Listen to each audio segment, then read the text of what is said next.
Thank you for staying with Daybreak. The conversation is continuing even during the break. Keep your views coming at Trevor Mbija at Citizen TV Kenya.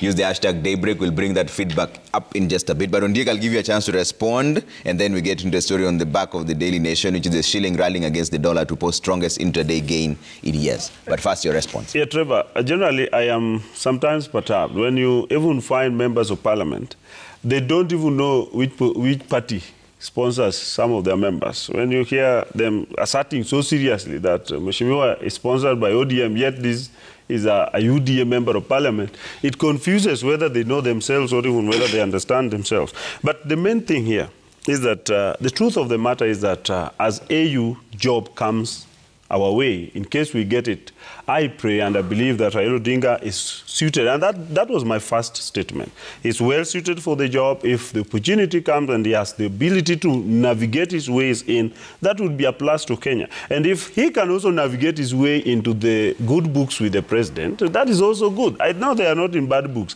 Remember, William Ruto has facilitated Raila's being the prime minister in this country when he fought for Raila to the extent that Raila became prime minister. The truth is that Raila has not fought for Ruto to be anything so far.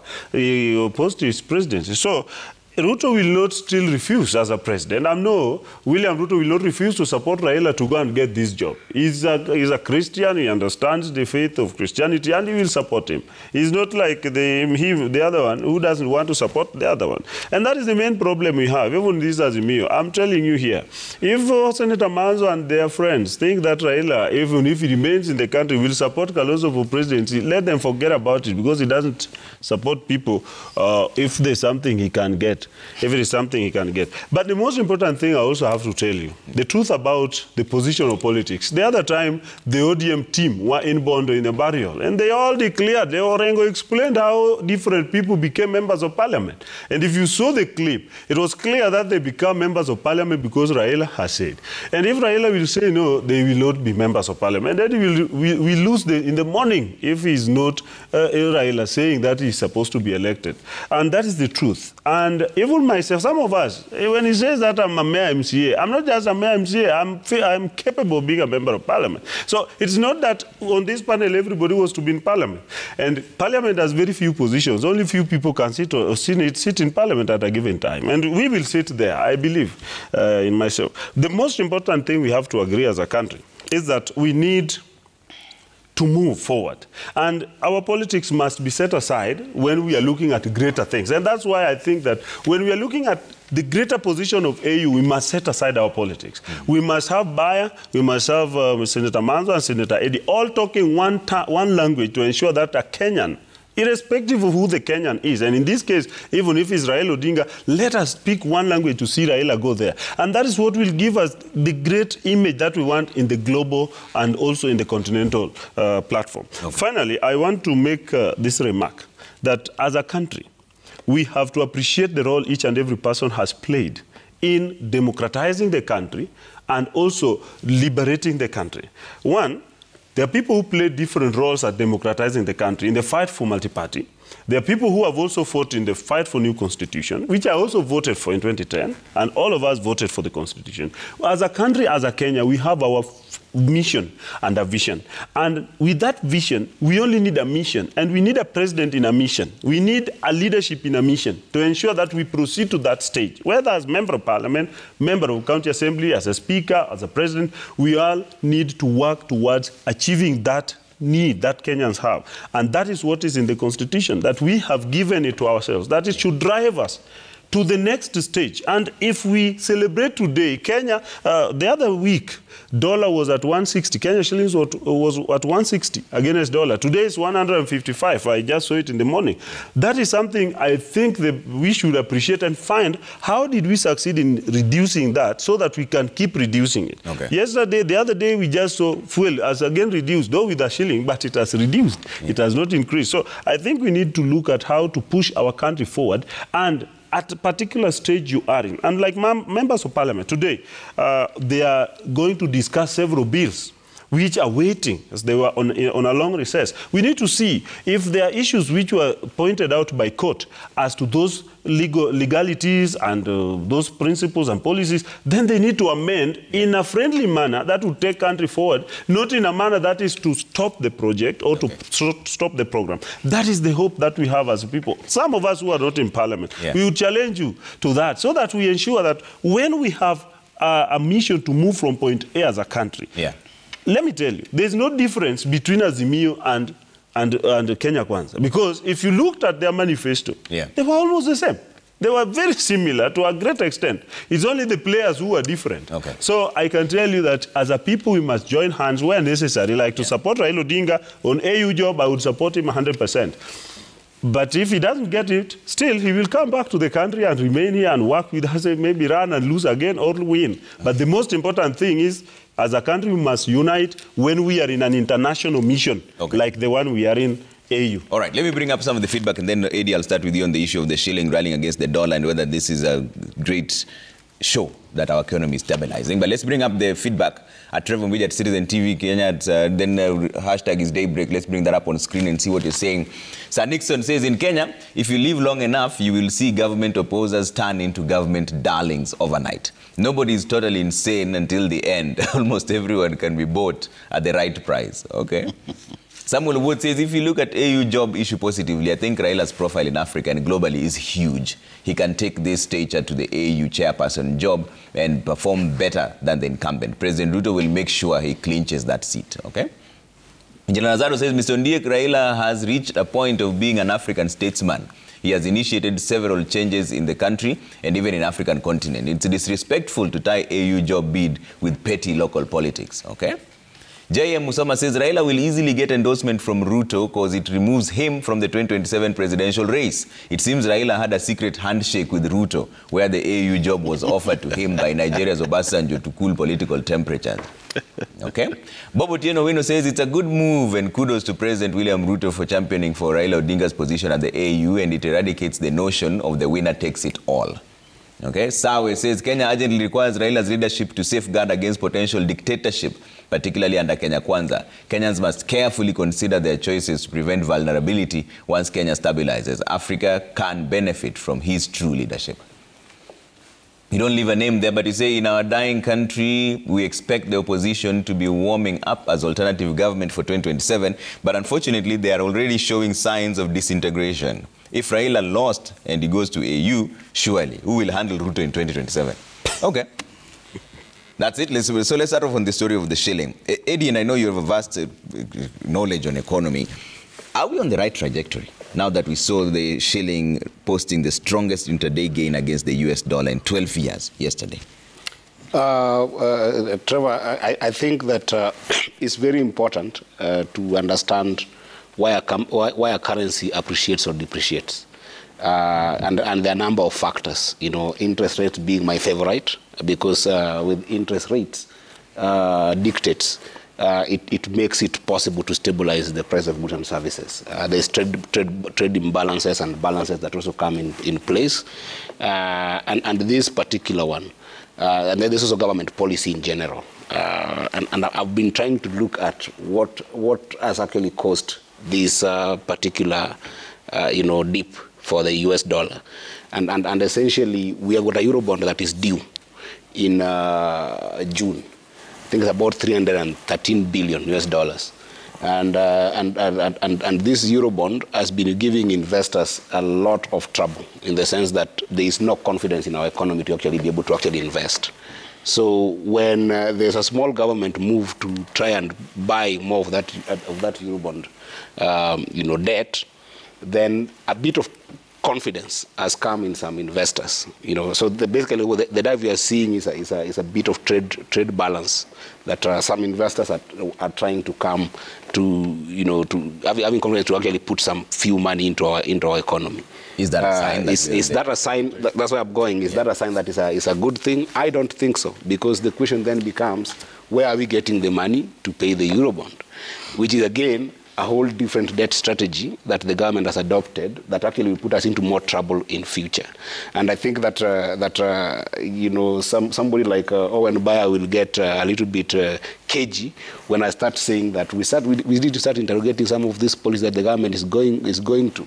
And the fact that Owen Baya talked about him being in Parliament for about I think 2 terms now, Owen? 3 terms.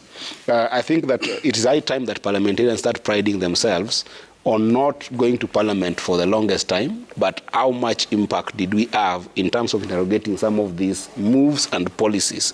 Because I would be very happy if Owen Baya prides himself on the fact that they have interrogated this issue of the eurobond in the National Assembly particularly, because as most of our work in the Senate is more responsive to actually what sometimes they dictate in the Assembly. And other factors that actually do affect the economy. And I don't think up to now there is a proper solution to our debt management strategy. The Treasury has tried to dictate some strategies around this in their midterm response, but I don't think that is enough to be able to make the economy stabilize. Okay. Manzo? Well, I really are we on the right trajectory? Or are you reading differently like Eddie? No, you see, much of this has happened first and foremost because of the remittances from the diaspora. People in Europe and people in America especially, a lot of Kenyans are working out there. In the UAE, most of this money come back here in form of dollar. And again also out of, the range, you see we were buying more. We were buying more from outside. But right now, we are no longer bringing food as we were doing much earlier. And therefore, we are not losing the dollar going outside the country. And then also tourism. Tourism has really blossomed in the country recently, owing, of course, to the peaceful situation in the country. It's very predictable. And I remember like one time during our demonstrations against some of these bad causes, there were tourists who cancelled their bookings here and went to Seychelles. But now they are really enjoying coming here, and the tourism really brings in the dollar here, and therefore the shilling is beginning to become strong. And I believe if we go on that, it's largely an effort of enterprise, private enterprise. But so you're not crediting. You cannot credit it absolutely on government. Okay. They should not take a credit also which doesn't belong to them.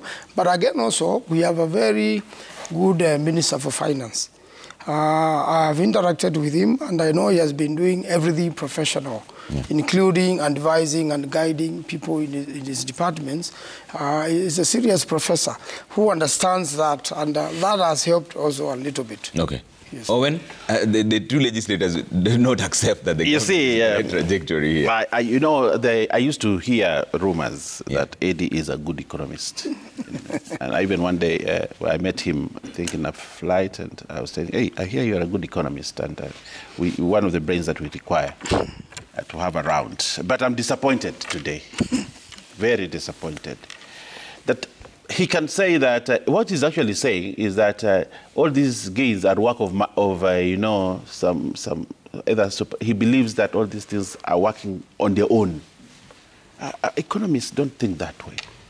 That there are many factors. When you want to balance an economy and you want to do something in an economy, there are certain things, certain strategic things that you must do. Then, overall, you see an impact on the shilling. But you see, he does not talk the language of economists. He's talking like me, a layperson. But I want to teach him one thing. One, the reason why the shilling has rebounded against the dollar is because of certain strategic measures that have been taken by government. And one of them being that when the government decided, one, to buy back part of the eurobond, it gave foreign investors confidence that this country is liquid, it has money, and therefore you can actually invest your money in that country. An investor would want to invest where there is money because he wants to make profit, and you cannot make profit where there is no money. So there is confidence in the country, and therefore you have inflows of cash within the country. And that therefore strengthens that the demand for the dollar reduces. Okay? When the demand for the dollar reduces, what happens when there's a reduction of demand? you know, the supply goes down. You understand? And that is the language that I expect Eddie to But that's exactly what I'm saying. You just don't have Secondly, on the issue of well, tourism, are you not listening? the issue of tourism, you see, what Manzo is also not saying, which is true, you know, he says, you know, tourists and all that. When President Ruto said that we're going to remove a visa entry in this country and introduce the electronic visa entry, think, you know, you just come into the country and get stamped. Many people criticize him for it. But what did that move mean? Today, if you went to immigration department and they show you the data in terms of the many tourists that are coming courtesy of this new system, you'll be surprised. Today, Italy actually is the leading country. And you know what, how Italians are. Today, if you go to Watamu, my constituency, you go to Watamu, all hotels are fully booked up to April. Just because of that one move, removing the visa. What does that mean? It means money is flowing into the country. Dollars are flowing into the country, and you know, euros are flowing into the country. So what does that mean to the shilling? IMF clean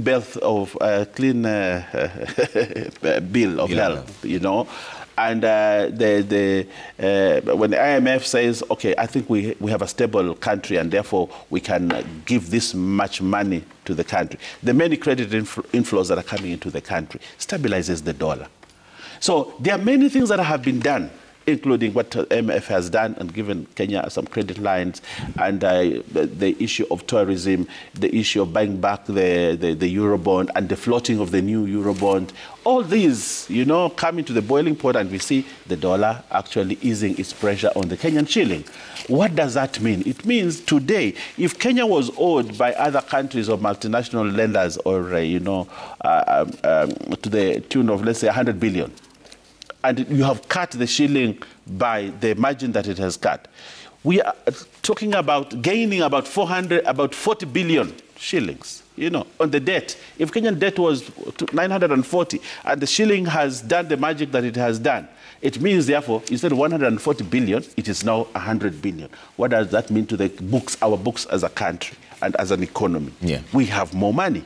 You know, so you're crediting this on government policy? Deliberate government policy. There isn't. And if you go to CBK today, and if you go to Treasury today, this government has deliberately headhunted very, very good advisors that have been saying, let's do this. You see, 2 days ago, I think central bank raised the interest rate. You know, what does that mean? When you raise the interest rate, you reduce borrowing. When you reduce borrowing, of course, the market will suffer a little bit on money, but it stabilizes the economy and reduces inflation. These are things that have been deliberately been made by government. And you see, when that was done, a lot of Kenya says, oh, you know, the cost of loans will go high and all that. But you see, it is a necessary thing that must be done within an economy to reduce inflation and to stabilize the shilling. Okay. So there are many things that have been done to get us to where we are. Now, currently, this country has had confidence. You know, the confidence that comes when people say the kind of things that are happening. We have more cash inflows. Importers today, if you want to import, if you were to import a car, 2 million shillings, now probably you will import it at a lesser cost. What does that mean? There'll be more money remaining in the country. The impact of the shilling gaining against the dollar is so huge in terms of business that a businessman, if today, Trevor, you've been putting your money there in your house, like you have $100,000 and you have it there, you know what you will do? Seeing what is happening to the shilling, you will rush and go and change. Yeah. So what happens to our dollar reserves? Our dollar reserves grow because those people that are holding dollars there and hoping that these dollars will continue to appreciate, they will rush and take the dollars to the bank. So what happens? So we have more dollars in our reserves and the banks have more dollars. So you have eased the pressure. So it has a roller coaster effect, a big effect in terms of doing business, in terms of wealth. Today, if you know, I had a friend of mine said, you know, I bought this house of mine at this much money. Now the dollar has gone this, so my house is losing value, and you know, I'm thinking of disposing. That person today will sit pretty and say, okay, no, you know, the Kenyan shilling now is a good thing. Yeah. So in terms of what is happening today, we must credit this government for deliberate efforts to ensure that it has come down. Actually, the nation says for the first time in 12 years, for the first time in 12 years, there is a guy at the top. He's called William Ruto, who runs a government. He's a thinker. He knows how to manage. He knows how to manage things. And things are moving forward, and this country is going to be better than yesterday. They say it's 12 years, but they don't credit it. I think that its finishing point is where I would have started with. We have an opposition in this country. And as the president once said, and I want to go on record, that we have an opposition in this country which is clueless. They are just causing chaos, because even when a good thing has happened, they don't want to. Any bad thing they want to attribute to the government. The other day when there was a blast, when there was the blast at the gas station, the gas factory, they attributed it to the president and the government. Now that the dollar, the Kenya shilling has gained strength against the dollar, they don't want to put it to the president or the government. They are quick to blame the government on anything, even when they lose their funds. Yet, when they buy new funds which has been brought into the country through courtesy of our proper importation structures, they don't want to appreciate the government. I want to go on to the eurobond question.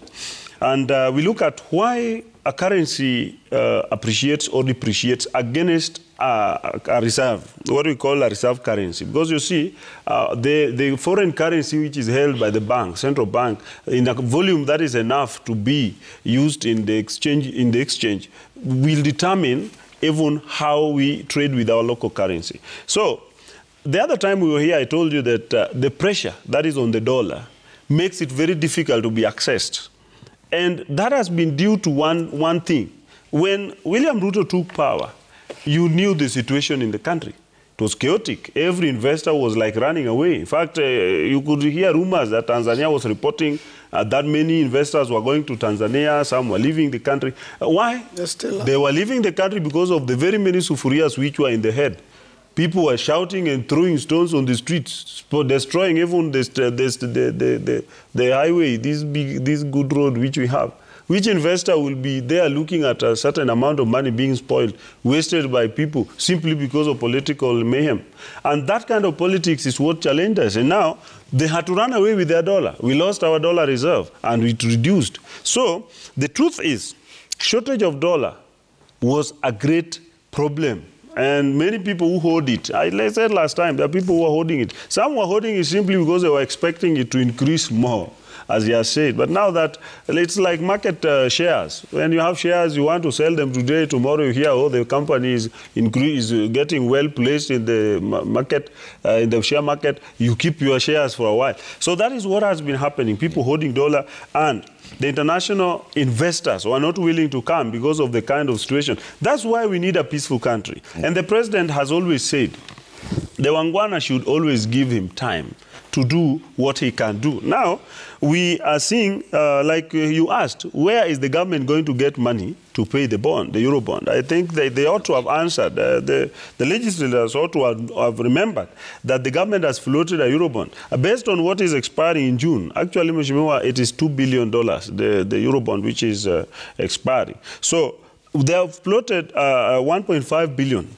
eurobond, which is actually 238 billion Kenya shillings, which is supposed to help as a variance to cover the environment so that anything that remains shall be taken care of in the subsequent tradings within that particular eurobond market. So the most important thing, the challenge we have is local borrowing, which occurred when they had handshake government. And I'm happy Mheshimiwa Manzo was very silent during that handshake government. He didn't complain over the borrowing, just like Raila Odinga did not complain during the borrowing. And remember, the Kenya debt toll hit 10 billion.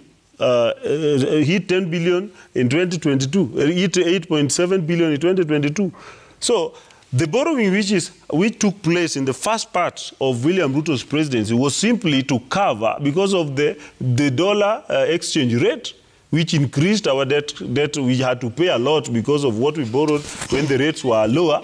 That is the truth. Okay. And now William Ruto had to take care of that debt. Okay. You see, when debt is due, you have to pay. Dawa ya deni ni kulipa. So the main thing which I want to say is that as members of parliament and the leadership of our country, we need to merge our energies into how do we structurally amend our messes so that these messes can turn into our strong points, and then we move to stabilize our economy. Because our economy is very important for the regional market and in fact in the global market. The final thing I would put there is that the extent to which the government is going to put policies to increase our export volume will further reduce our demand, the demand on pressure, because if we import more than what we export, if we can get to export more than what we import, then I'm very sure we are going to have enough reserve of dollar. Okay.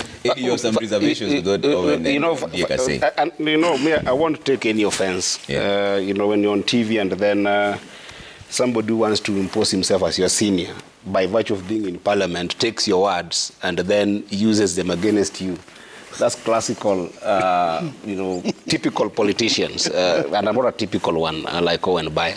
So I won't take any offense because I've just told Owen Baya that the only reason why, I told him first of all that there are a number of factors that can cause, any currency to appreciate or depreciate. I talked about government policy. I talk about interest. I've got all reservation about how which is usually driven by what you call monetary policy at the central bank level. I did not talk about that because I don't think that's where the divers come for the dollar. I've talked about what we call business cycles. It could be because of the business cycles in the US versus here. I did not talk about all that. I told you that there is only one reason why this small, and this is actually marginal, in economics terms it's called marginal dive, has happened is because of the eurobond response by the Kenyan government, which I say that is positive, okay? In the sense that once you respond to this eurobond crisis, it's actually a crisis, then it gives investors confidence to actually, and these are mostly foreign investors, confidence to invest in the country. But for every political decision that you make in response to economy, business people make business decisions. What Owen Baya should tell us here is that response, for instance, where does it point to? Did it point to investors investing in any manufacturing industry? Did it point to any investor investing in the local mamambogas? Did it point to any investors investing in SME sectors, for instance? Or even did we see banks opening up larger borrowing to many SMEs as a confidence? No, it didn't happen. The reason why this happened, the small dollar that was seen coming here, is because a business person can make a decision like, I'm going to invest for 1 year or for 2 months and make my money. That's why if you look at somebody like Forex investors, they'll inject their money where they can make their money within a night, right? And this particular one, the particular investment points to what we call infrastructural. The bond that has been given by government on infrastructure, which is about $240 billion. That has got nothing to do with the day-to-day running of this economy, because this economy, Owen Baya and his boss, President Ruto, came up with a finance bill that made it extremely impossible for a number of businesses to be able to thrive with high taxation. Does this address that particular high taxation element? Because we have got almost 40% of business in this country that have shifted their business infrastructure outside the country because the taxation element, especially local investors, if you think about them, because they're the bulk of their business that you're looking at. Most of the business that we have in this economy are enterprising SMEs that are form the bulk of this economy. This economy is not a serious manufacturing economy. It's purely a service economy and agricultural economy. So if you look at the bulk of people who are within that infrastructure, the only industry that makes people money actually right now, if you look at a virtue of interest rate in this country, is education. That's why if you look at the bulk of investment in education, you find it to be around the high school level where people want to go out. So the reason why I'm seeing this as a problem, as I finish, Owen Baya, is that for the government to be able to pay for the eurobond, if you were to tell me that the government has been able to pay for the eurobond as a function of how much taxes they have taken from the public because the economy is thriving, then it could make perfect sense, because then it means that it's not incurring other debts. But I've told you that there is a big element of this financing happening as a function of World Bank, okay? Whereby you're basically borrowing from Trevor to pay Manzo, and then you pride yourself.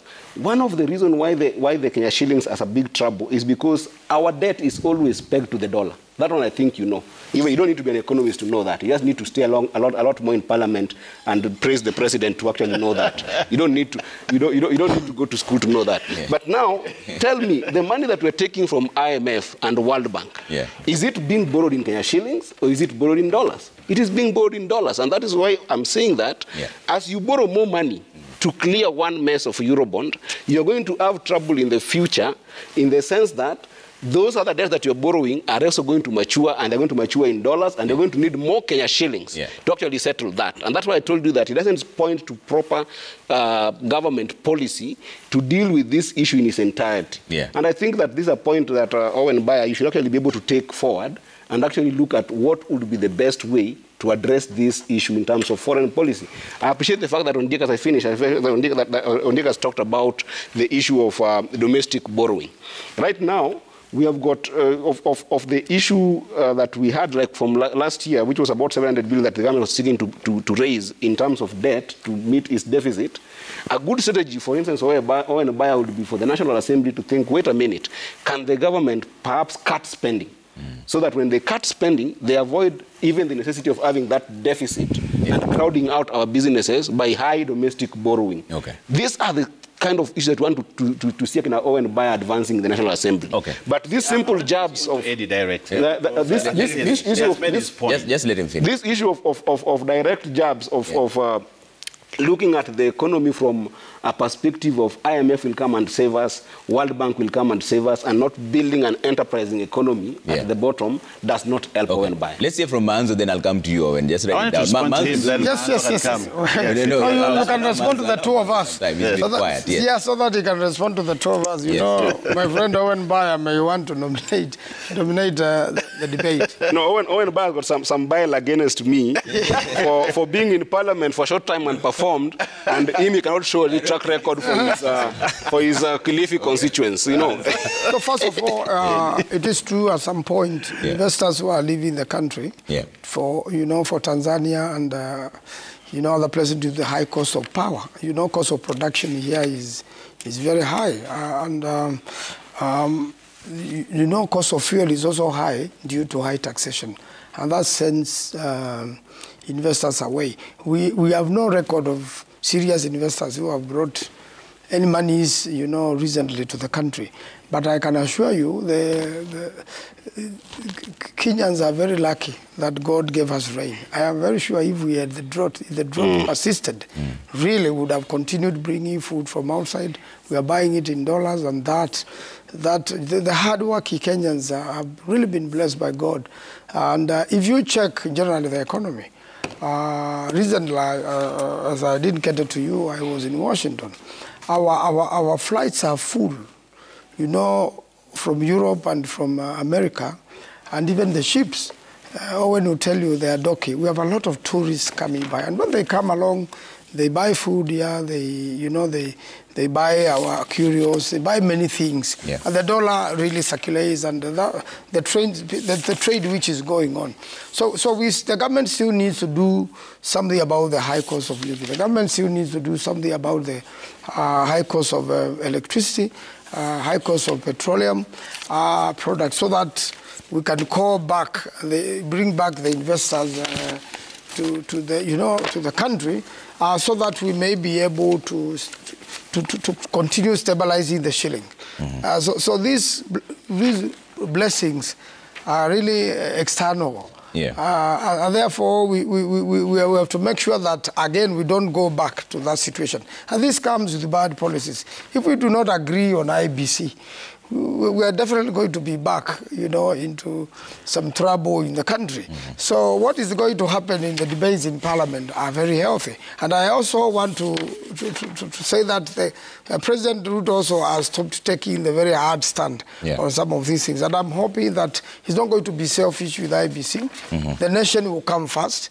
And then we will continue having more tourists coming into the nation. Okay. Than, if he brings us trouble. He's the one who brings us trouble. We demonstrate peacefully. Yeah. They want to assassinate Raila Odinga in the demonstrations. That destabilizes the country and the dollar. The shilling will when you want to run away from serious discussion, give and take. Raila will be assassinated. Give and take. Of course, that's what you attempted to do in the last demonstration. Yeah, they did a lot. You shot live bullets on him. And that is a very serious thing. You have not walked out of it. You have not apologized for the people you killed. The peace of a country is very important. Okay. One of the things which is going to give us big trouble is if we cannot agree on IBC. And that's actually one of the things I'd like us to talk about, the entry for Parliament, IBC and the housing bill. But I want to respond to a few things that Eddie has said. You see, Eddie, I don't know which year he went to an economics class. And I have doubt. I'm starting to doubt a lot of things. When he takes the position that is having a purely service economy is a problem, if I to quote him right, how has Dubai been built? I didn't say I have a problem with that. Owen, listen. I didn't say I have a problem with that. I just said that. Because he says, no. We are not manufacturing, we are not doing this, we are moving towards a purely service economy. What is wrong with a purely service economy? Dubai has been built purely on service. Tourism, a lot of the things, and housing, and infrastructure in terms of housing.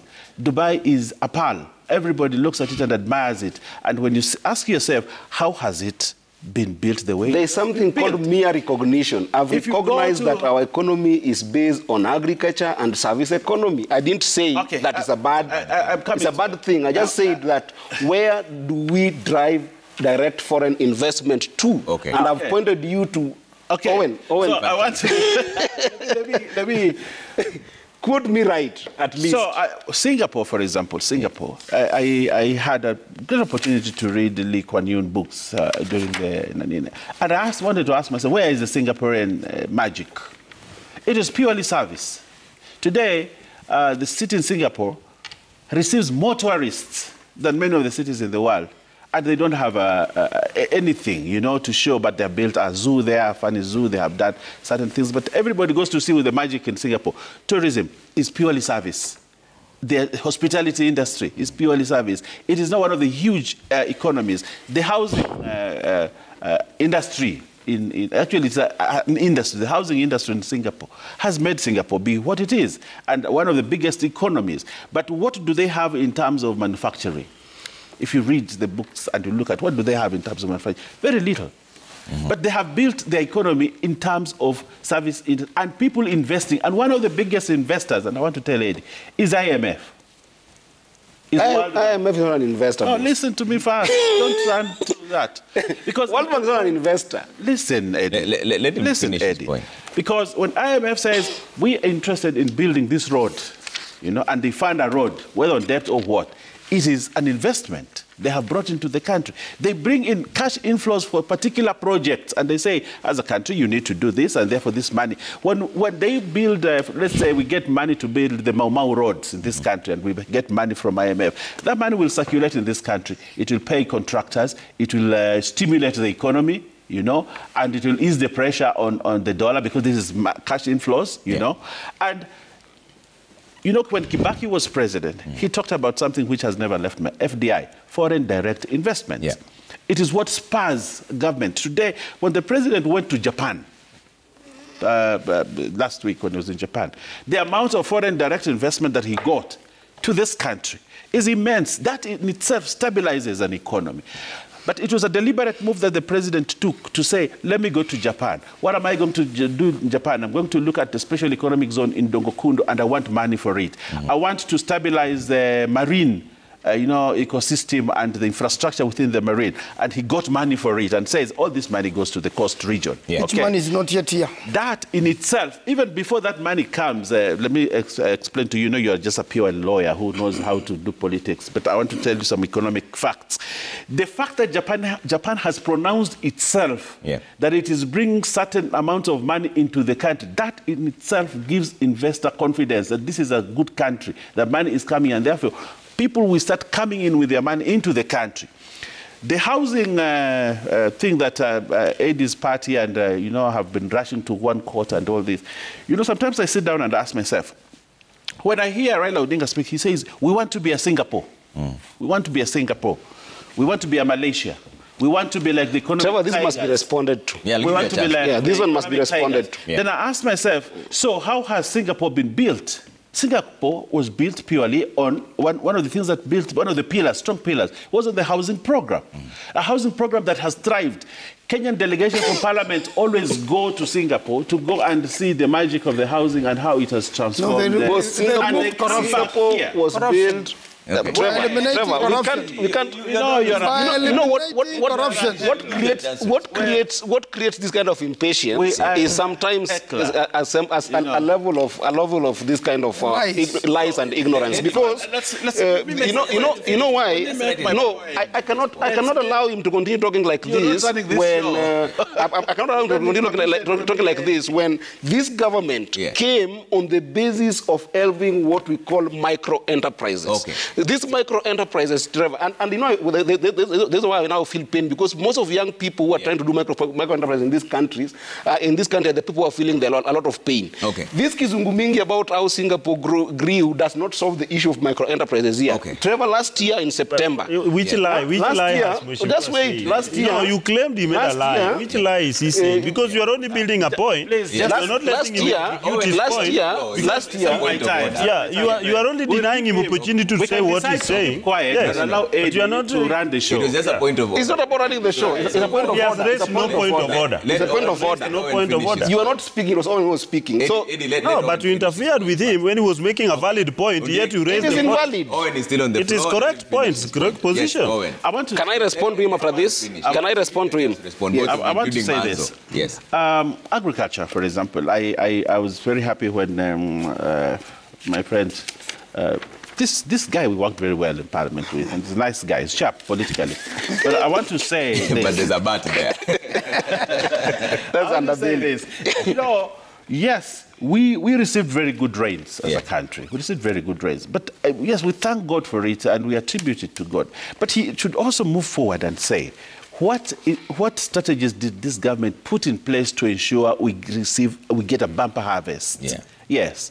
The subsidized fertilizer, the seeds, all these things put together plus God's blessings and the rain allowed this country to have the bumper harvest that it did. Who brought this idea of subsidies and all that? William Ruto said, this is the way to go in agriculture. We stop investing subsidies into consumption, but move it to production. That was a good shift government made from, investing subsidies in consumption and taking it to productivity. And there we are. So agriculture, this country has recorded gains. Gains that everybody else, wait. Gains that everybody is feeling today. Today, the price of unga has gone down. Okay. I was in the supermarket 2 days ago, and I actually saw it that the price of unga has gone down, and it's acknowledged by everybody. These are deliberate government efforts that have been made to get to where we are. Okay. The other thing that I want to talk about, you see. The dollarization. Just write it down. Respond. And the dollarization. Made his submissions. The dollarization of the economy. Yeah. One of the planks that Ruto came in when he became president said we need to dollarize this economy. Actually, I was with him in the DRC, Congo Brazzaville, and he made a pitch on why African countries. All our economy ran on the dollar. And I think this is a pitch that he has been making. We need to dollarize. But before we get there, the dollar still is strong.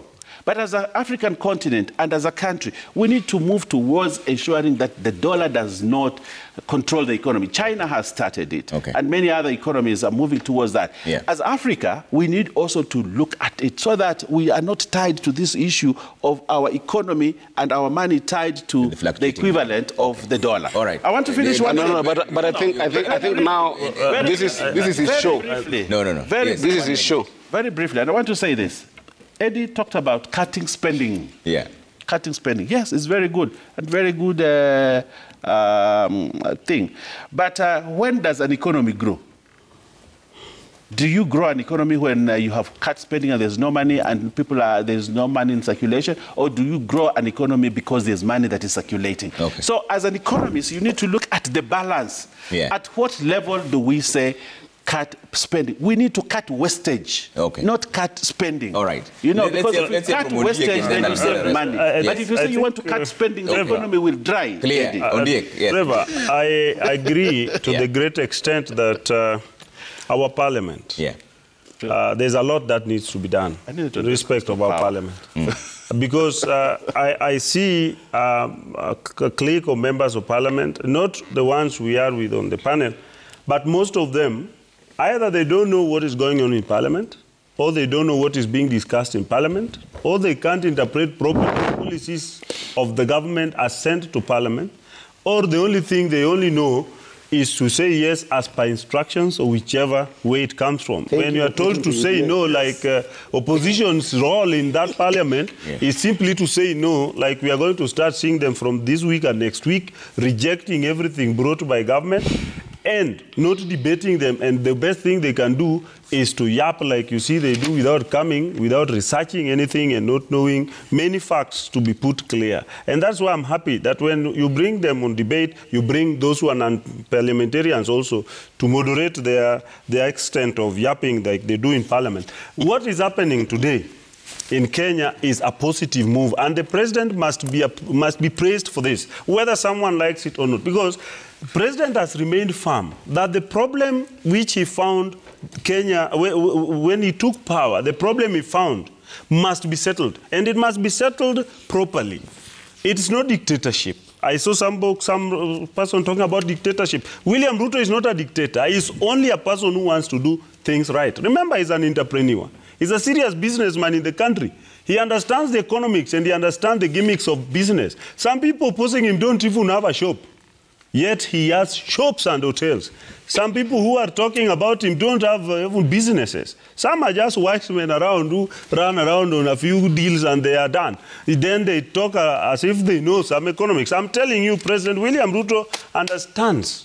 Like the other time I was telling people, when he was talking on environmental conference, he is a PhD in environmental matters. When he was talking there, he was talking a lot of sense because he has studied that thing. So sometimes when you look at the president talk, and he talks candidly without fear of anything, he speaks what he knows, what is possible. He's a businessman. He understands what is dollar. He understands when to add and when to subtract when it comes to business dealings. And Kenya currently is suffering because of the extent of investment. And my seniors here must go back and read the meaning of investment. Because when he says that IMF is a serious investor, Eddie says no. Yet, what is investment? An effort of putting money or energy so that you target a production out of that particular energy. When IMF lends money to Kenya... Who defines that?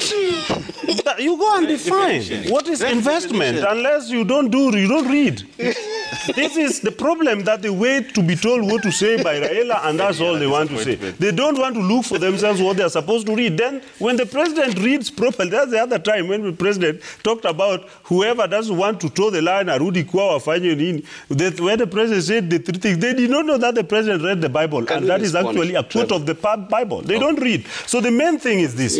Our parliament needs to, like now the tray is full. Allow me to talk about the tray of parliament, because that's the main thing we need to talk about. There's finance bill. And this finance bill, which they passed, now has a lot of things, but the housing levy, the housing levy fund, and the law that is supposed to be enacted. In fact, I'm telling you, members are supposed to go and discuss how they bring in the county governments, because some of the land belongs to county governments. I wish the senators will be given, I hope they will have opportunity to discuss this matter, because this is a purely a bill which it touches on both counties and touches on national government. That is no debate. And the speakers, according to the rules that are there, they are supposed to discuss and agree that this is a bill that is touching on both counties and national government, and that they agree that after Parliament has deliberated on it, or as the Parliament as a National Assembly deliberates on it, it is to be deliberated upon by the Senate. I need to respond to something. Because that is a fact, that the land belongs to county governments, yes,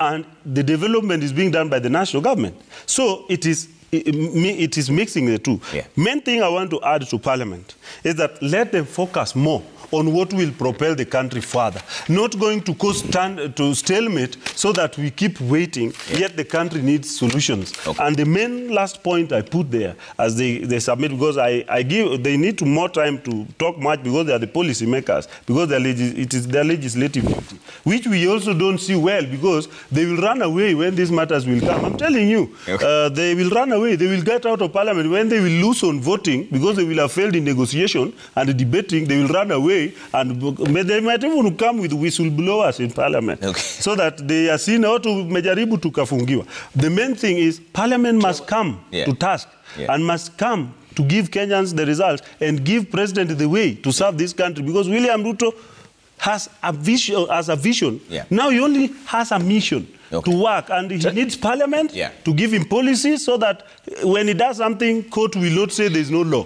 Because he started the levy issue, court told him there is no law. Who is supposed to make the law is Parliament. When they go to Parliament, what they do, they heckle like this. Trevor, just one minute. Eddie, as you respond, talk about the entry for Parliament. There are two issues that are coming to your entry, IEBC and the housing levy. How will you handle this? Trevor, a story. In fact, yes. It should come to Senate, but that has not been I will respond to those two. But first of all, we have got a long way to go. And by the way, when I criticize somebody like Owen Baya for the longest time he spent in Parliament and no show for proper government policy, maybe from his personal side and other members of Parliament, it's not a personal attack. It's just a wish that we can do better, because we're in Parliament now. We're going to serve for the next four years, right, Owen? Yes. So don't take it personal. So you're my friend, Eddie. Yeah. So I want to respond to Ondiek, because Ondiek seemingly is on payroll for being able to praise, to utter praises, and after this maybe going to get a paycheck, because anything that he said is just a praise to an individual, and ignoring the entire infrastructure of government. So I want to respond to that. What I want to tell Owen Baya is that Owen Baya brought the issue of how Singapore grew. And actually, this is to another extension is to the entire, what they call Asian tigers. And we're even seeing it even now in the entire Asia. Even if you look at the policies that Modi right now is implementing in India, they moved away from what we call structural adjustment programs by World Bank. Because these structural adjustment programs, Owen, were putting a lot of pressure against what we call enterprising economy. By the way, let me appreciate one thing about Ruto so that you can be happy. I was very happy when Ruto talked about being able to be the president who will be able to solve what we called a bottom-up economic menace, which was basically being able to build what we call an enterprising economy at the lower bottom of the pyramid. Because that's how these countries grew. They have grown from building enterprising from within, avoiding big debts from outside, and especially paired with the dollar, as we have said, so that they don't have this pressure. But to the disappointment of the local Kenyan today, my brother, even what you're talking about, this attractor of investment, this big idea that now the shift of the government apparently has shifted completely to focusing on people from the West, people from Japan, and all these things, has got totally nothing to do with Mama Mboga. Just for you to know that the central bank that you're talking about, every year, around September or October, the central bank always produces what we call an MSE tracker index to be able to look at how does the bulk of the economy in terms of the SMEs perform. The latest that was released was in September last year. And the central bank indicated that indeed what we are seeing today in Kenya is that about 6 out of 10 SMEs are having a problem in terms of being able to pay for their loans because of what has increased the cost of loans that they're having.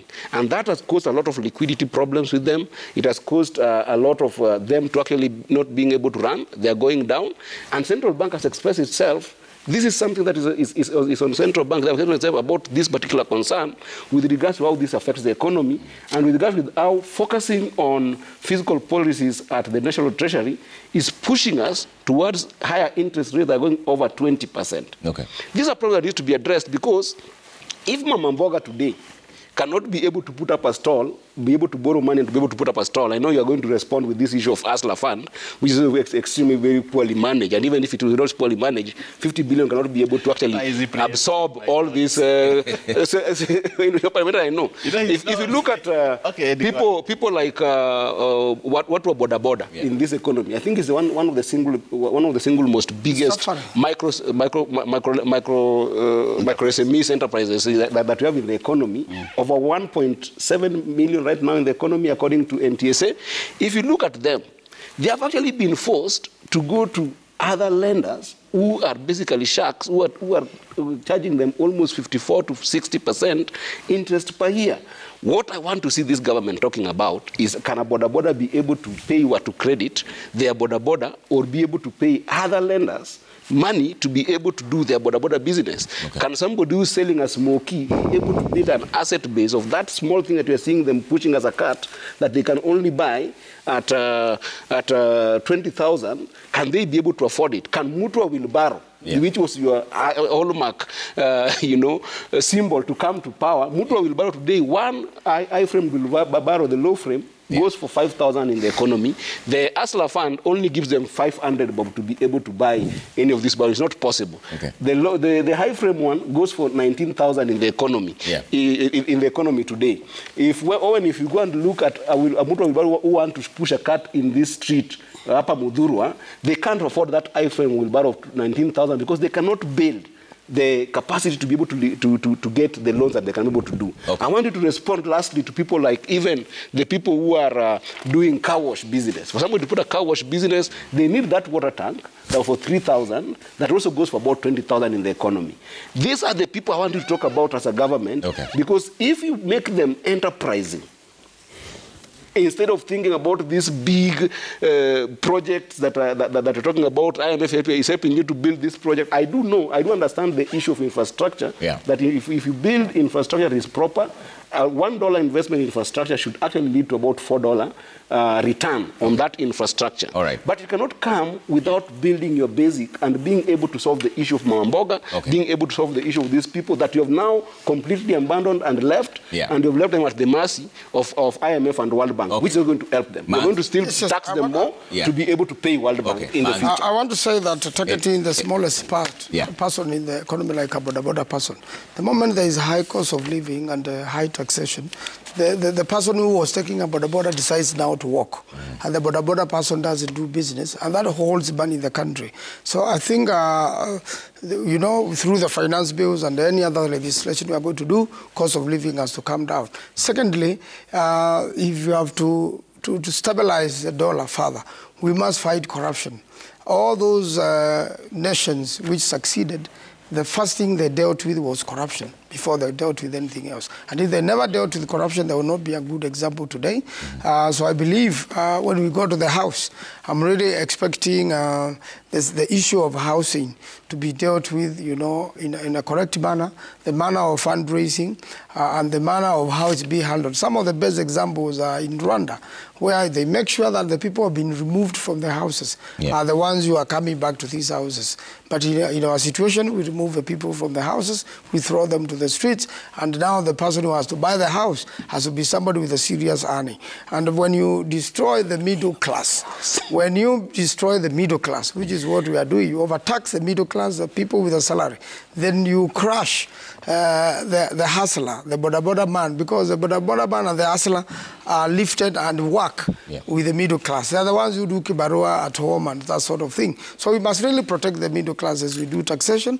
When you tax such that people have no pay slips at all, then you are not sensitive of the middle class, and that's how to get away. Middle class, that's how to get away from government. Okay. Middle class is the one which votes you in or votes you out. Okay, Owen. I want to say this. You see, now Eddie has sobered up a little bit. The excitement is waned a bit. Able to say important things, which some of them I agree with him. And I want to say this. It's very important. I saw the CBK report. And 6 out of 10 SMEs probably will not be able to pay for their loans and may default. But he's also not saying what was the previous report. What did the previous report say? Is this better than what it was before? That's what he needs to tell us. He needs to tell us that, you see, the report that was released in 2002 or 2022 read this. Yes. And the report that was released in 2023 read this. Yes. Okay, so that we have a comparative analysis. That's what I believe good economists will do. A comparative analysis that it shows you that, you see, have we been going down or are we doing better? And I can tell you that previous report and this one compared, yes, we are doing better. And that is a fact, and which he may dispute, but it's a fact. We are doing better. And we are going into our second cycle of finance, our second financial year. And I believe that it is going to get better. I want to give you a scenario we had in Parliament yesterday.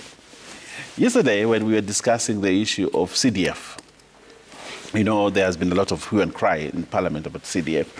And they're saying, we should paralyze government business because CDF has not remitted money. And CDF accounts have not been remitted for money. And, so I'd say this.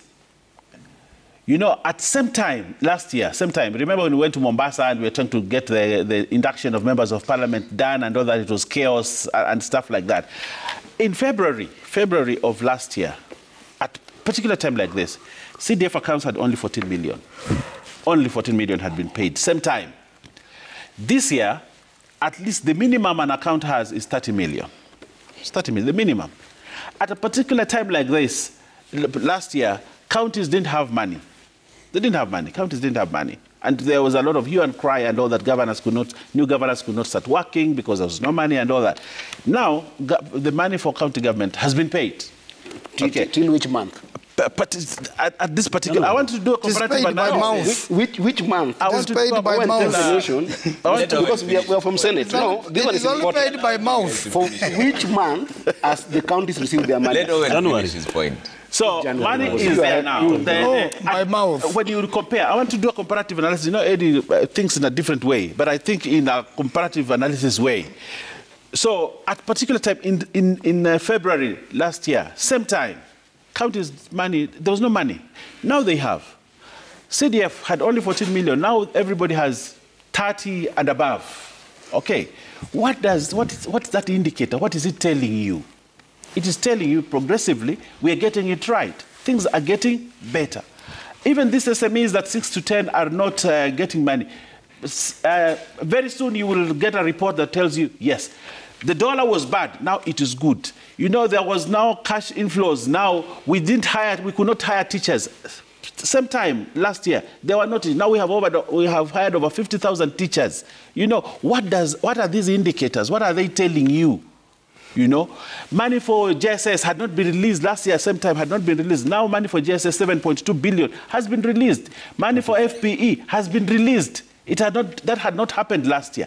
What does that tell you? It tells you that progress is being witnessed in this country, that things are getting better. And if you see things are going that way, Eddie, I want to tell you, you need to do analysis. Analysis sometimes is too complex for people. But it is the only way to look at an economy, to analyze things, to show that, at one particular time we were like this time we were like this, and do a comparative analysis and come with that data. Thank you. Trevor, just to add on what he's saying. Thank you. I want to build on his point. I want to finish. But I think you give them so much time because they talk fast on issues. Economists talk on data, available data. and it is that data that will convince you that this person is speaking the language of economists, or a lay person who's been elected to Senate. Gentlemen, thank you so much. We have to close the show now. We have to take a quick break. We're going straight to Serena, where there's a conversation happening, transforming waste management, courtesy of KCIC, that is Kenya Conference International, that is the Kenya Climate Innovation Center. Kenya Climate Innovation Center is running a conversation on transforming waste management live in Serena. We're crossing there in just a bit.